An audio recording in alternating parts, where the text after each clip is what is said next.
Pleasure for me to connect with you today. Uh, I think some of my colleagues previously they have put across as to why you should look at this program.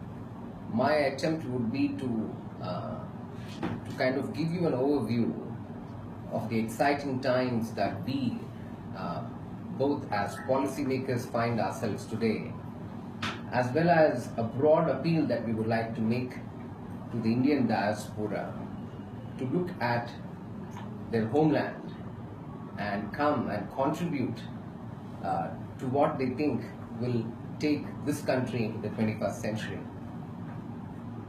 The importance of the diaspora, I presume for the first time, was made very clear when the Prime Minister spoke in the United States in New York. I think since then, to every country that he's visited, one program that has always been consistent is his appeal to the diaspora to look back at India and contribute to its development. For the last 2 years, if all of you have been following what's been happening in India, the one consistent thing that everyone would have noticed is change. Change, reform, change. I think this has become today the mantra of almost every department in the country.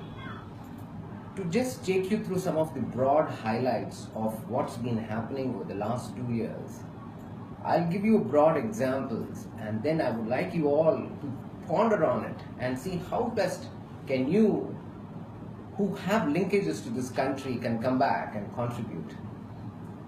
Let me give an example. Always in the past, at least in my childhood days, there was a problem of certification. Nobody knew, whichever department you had gone to or knocked the door on, you always had to prove who you are, where you come from, because there was not one single document that could actually prove your identity. Today, for the first time, what we have is an Aadhaar card, which is India's national identity card. Can you imagine 1 billion people in this country today have been retina scanned, fingerprint scanned, and have an ID for themselves, which enables them access to almost all public departments. This is transformational. There is no country with 1 billion people having retina scanned and fingerprint scanned ID cards. This opens up all kinds of possibilities. Today, the kind of database that we have enables the government to target programs to the poorest in the community. This is transformational. Nobody expected this thing to happen. What the government has done is to link the national ID card with the beneficiary's mobile phone and what we all tout as the world's largest financial inclusion program called the Jan Dhan program. This is a triumvirate. Put together, it's called the JAM program, J-A-M, Jan Dhan, Aadhaar and Mobile. This is going to take India into the 21st century. This is an example which I would like all of you to think on. It takes digitization to the village level.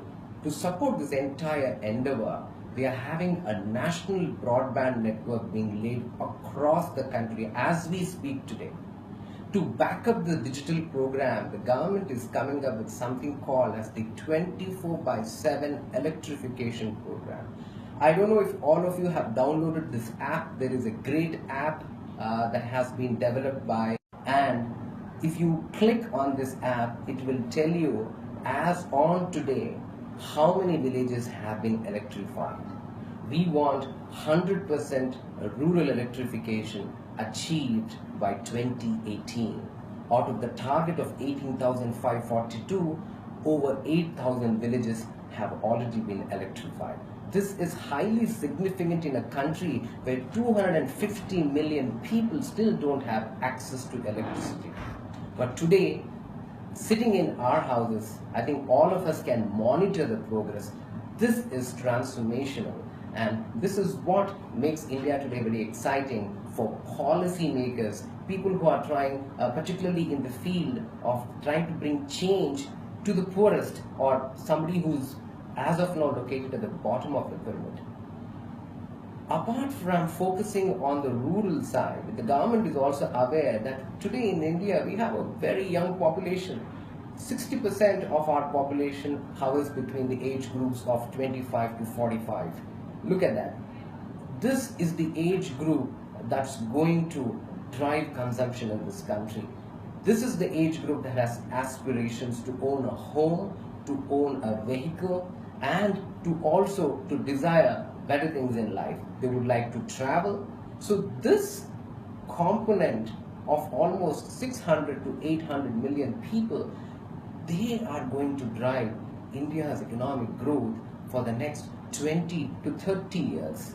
This is an opportunity that the whole world is looking at. Apart from, and to support the aspirations of these young youth, the government has come up with something called as the Startup India program. If you look at the development of the world startup industry, today India ranks as the #3 country in the world where the largest number of startups have been propping up. At the same time, to support the rural entrepreneur or the entrepreneur who does not have access to good credit facilities, the government has announced a great program called the Mudra program. I don't know if all of you know that in India there are about 57.7 million SMEs. These are extremely small enterprises, but they are supporting, they provide work, employment to about 120 million people. For these enterprises to really look forward to, the government has come up with this scheme called Mudra program, which is fantastic. It actually provides credit facilities to the small entrepreneur. So this government is actually looking at almost every section of the Indian economy going forward. At the same time, all of you must have noticed over the last 2 years, the government has been also trying to make, focusing on the ease of doing business, trying to make India an attractive destination for FDI. If any of you have been noticing India's rankings globally across a number of indicators, we have been growing extremely well. For instance, World Bank, we are at about 113 the ease of doing business. But let me like to tell you, we have just in the month of May passed 2 significant acts. One relates to bankruptcy, and 2 it relates to the national IPR policy. We are very hopeful that we will now probably rank in the 120s in the next few months when the World Bank completes its study. On the World Competitiveness Index, India ranks 55. This is a jump of 16 ranks. In the Profitability Index, India ranks #1. When you say profitability, it means that multinational corporations are much more confident of achieving their ROIs in India than in any other country. So significantly, a lot of movement has happened.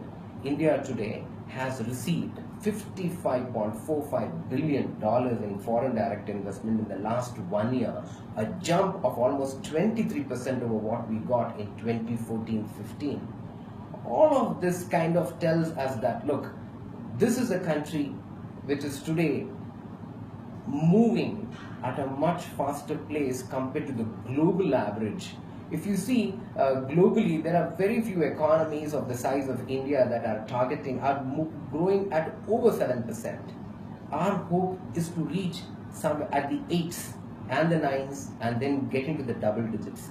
It's possible if all of us can come together.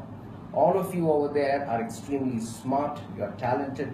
This is the time for you to come back, look at your country, see what you could do and contribute and help us take India into the 21st century. Thank you so much.